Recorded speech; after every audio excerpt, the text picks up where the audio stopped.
โดดน้ำสมบัติชีแท้ตัวนี้นะโอ้ยำอะไรยำเลยแม่รัดเลยแม่ลูกยำเลยแม่โอ้ย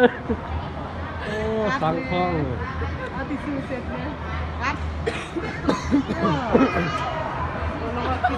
โอ้เกินบอลงแล้วมันยาวยืดออกครับ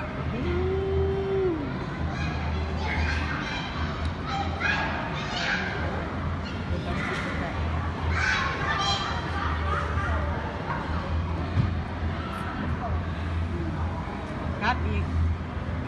ข้อลงไปเลย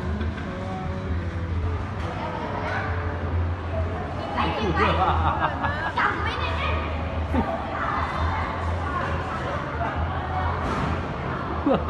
ยกมือ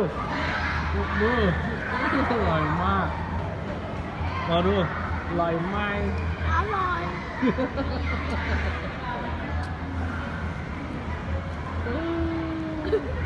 อร่อย